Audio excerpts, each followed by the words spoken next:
Okay, so we've put this bit of video analysis together for an article I wrote for a professional mountaineer looking at coaching outdoors and movement technique. So I'm not going to talk too much more about that because you can find the link on our website to that article, and if you're coming via the article then you've already read it, hopefully. So we have here a sort of 6B plus climber on a first day of a performance coaching week, arriving climbing solid 6B plus. By the end of the week she climbed 6C plus. Now what we're going to see really is a very familiar movement pattern adopted on this route, which is a 5 prior to any coaching being given. So I'm going to play the video on and I'm going to discuss what techniques are being used to climb and what foot choices are being made and how they affect your balance. So here we have the line representing where our weight is, equally shared between both feet, and now we have a big high, a wide right foot, which means it's going to be very difficult for the climber to shift their weight over the right foot. So ideally the chalk bag or the centre of the body wants to be in line with the right hand line before the back foot leaves the ground, and what we'll see is that the back foot will leave the ground before the body is moved fully over the top or the lead foot. So we see the foot moving and we see where the body weight is, which is in between the two long red lines, and we can quite clearly see that the left arm is pushing down because we're out of balance, and the right arm will be pulling as well to affect upwards movement. So we've got left hand pushing down, right hand pulling, and then a trailing back foot. So what's interesting is when a climber moves their feet in a better position, or keeps their feet underneath their body, what you'll see is it's much easier for them to transfer the weight, and they may do that naturally because it's just a natural thing to do. So we'll see, the body shift to the left to weight the left foot in order to move the right foot, and then once the right foot's planted, we'll see the hips move over. So at the moment we've got the weight shared between both feet, and now we're going to see the body transfer over to the right foot to release the left, and then the left foot will plant somewhere underneath the left hand, which is kind of close to the width of our body, which is what we really ideally want.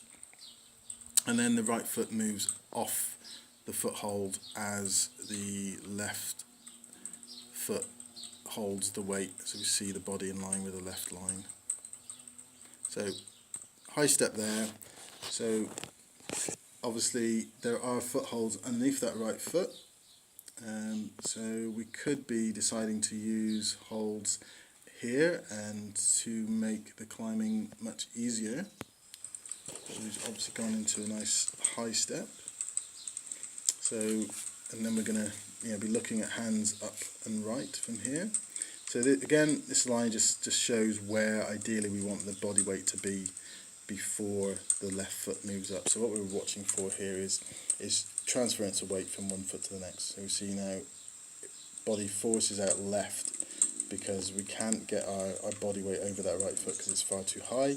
So again, we're forced into a push down, which means that we're out of balance essentially, but we're compensating by using the left arm push down. And now what we're doing is we're moving up, the left hand's moving up as the right foot is released off the foothold. So at the moment we don't actually have any weight on the hand, any weight on the foot, so we're literally balancing up on the left foot and using the right hand to hold ourselves in balance. So that's much harder than having a stable base of 2 feet planted solidly on something. So we'll clear that away and play it on. Now we can see climber sort of overreaching, more focused on the hands rather than the feet. So just look here now what's happening, because we've got straight arms, straight legs. Effectively we're shutting down the lower half of the body, so it's impossible for the climber to to see where they want to put their feet, to see where they want to be, because they're so close to the rock, because we've got straight legs and straight arms, that it's very difficult to see much. So we'll see them struggling to see what the foot options are. And I've circled, the big circle on the right shows where we actually should be climbing, and the left circle kind of shows, where we, where our focus is, and that's because we're missing what's going on to the right. So that's the bottom half of the body really shut down due to overstretching with the hands.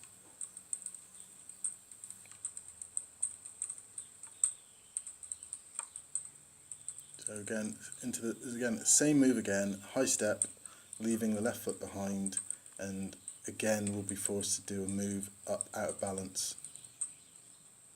Again, those are the footholds that we should be using here.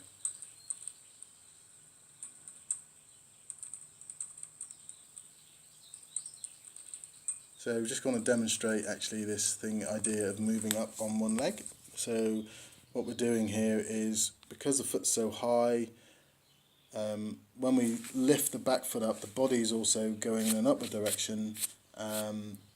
So the back leg, the left foot isn't helping, or left leg isn't helping generate any upward movement. So all of that is being generated by the arms, because the right foot can't really help much at all because it's well above the knee. So the arms are pulling, but we're also going to be moving up on one leg, which is a repetitive pattern you'll see, especially when people are doing a lot of indoor climbing, because the spaces between the footholds are greater, so therefore there aren't those options in between. So what we're doing is we're practicing something that actually promotes poor technique. So what we'll do later is we'll do a split screen comparison of someone using the footholds that are available underneath the body, rather than being drawn high or wide with the feet. So we can see where the hips are now, and we can see level with the knee, so the knee's slightly higher maybe than the hips, and we can see the left foot travelling up, straight leg, not on anything, and we can see the distance that the left foot has moved up above the middle of that green circle, and the second red line just shows how far the hips have travelled up off one leg, which is completely unnecessary, so we're just wasting valuable energy. So then there's the distance that the foot has travelled from the centre of each circle off the one leg. So the right leg was doing all of the work once we've pulled ourselves up high enough to be able to use the leg. And now what might be interesting to see is where the focus of the climber is. So maybe go back, so there we go. You see the head up looking at this foothold out to the left, which I'll circle in a minute. So that's what we've identified we want to go to as a hold, and there we go. So we're intent on seeing the obvious big foothold, because that's what we train ourselves to do when we're doing lots of artificial climbing indoors. It could also happen when we're just doing lots of outdoor climbing as well, because there might be less options on harder routes outside, but indoors this is a very familiar movement pattern. So what we're doing is in fact is ignoring all these footholds that we could be using in order to gradually get up onto this big ledge, and then maybe step down onto that foothold. And then we'll see what the resulting move ends up being. So obviously very, very difficult to stand up off that one leg, so we're having to do a lot of hand changes, and of course pulling or pushing down with one hand. So a lot of upper body effort being made there. So what we'll do now is we'll just stop there, and we'll go and look at the split screen of someone else climbing with different foot choices, and how much easier it is to stay in balance over the feet.